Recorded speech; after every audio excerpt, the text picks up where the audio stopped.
In this video, we about to learn functions in C++. Stand by. This video is about to start.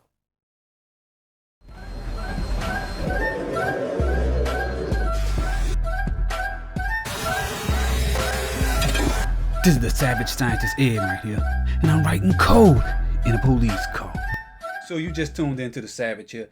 We about to learn functions today, but before we do that, make sure you hit the like button, share this video, and you subscribe to my YouTube channel. So, it's time for us to talk about functions.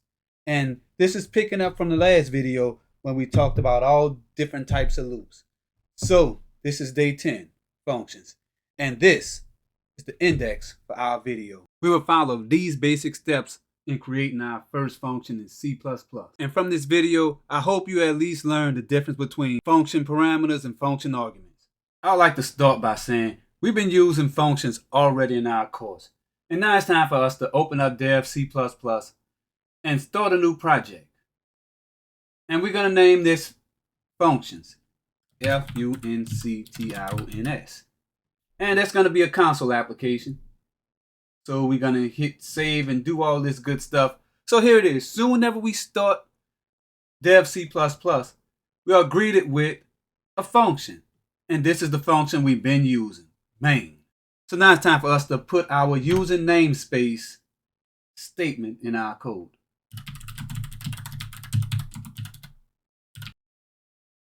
So we've been using the main function since we started with hello world. Let me put a few spaces in here. And we're about to start writing our own functions. So the first thing we're going to do is create our function prototype. That is to let the compiler know that we're going to use this function later. This is normal C++ syntax. Now it's time for us to talk about the function body. And notice main doesn't have a function prototype. And that's because main is a specialized function that deals more with the operating system. Stuff like allocating resources, deallocating resources, a whole bunch of other stuff that's beyond the scope of this course that will be covered somewhere else. So I just want to look at creating our own function, which requires a function prototype. And now it's time for us to move down to the body of our custom function. And as you can see on line 4, that's our function prototype. And on line 12, it's almost the same identical information. And as you see, X and Y are our function parameters. They are basically placeholders for the real values we're going to supply into our function later. And they will have scope within our function. But I want you to notice this integer value Z. It has limited scope only within our function body.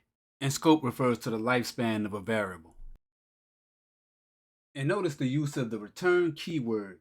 We're using it in our main function and in our custom function, func1. And our return type is always in the beginning of the function before the function name. And our return statement is at the end of our function or somewhere in the function where you'll see the return keyword. And that's where the function would return that value or that expression as the result of that function. And now it's time for us to tie all this together. We're going to go back up to our main function and we're going to eventually do a function call. But first, let's create two variables. Let me see here. Value 1, and we're going to create a second one, value 2.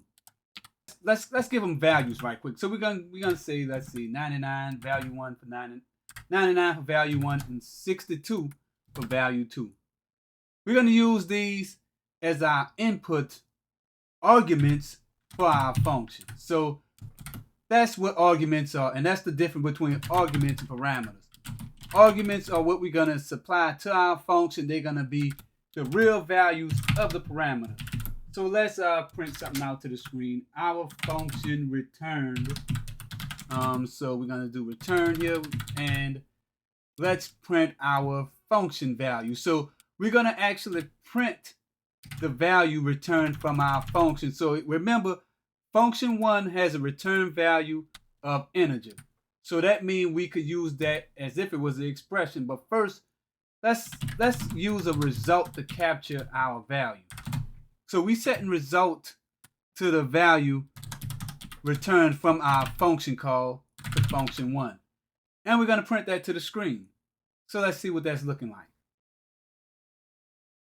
So we have a return value of 161. And let's go back to the code to see what we have here. So 99 plus 62 is 161. So as you can see here, our function is returning the correct value.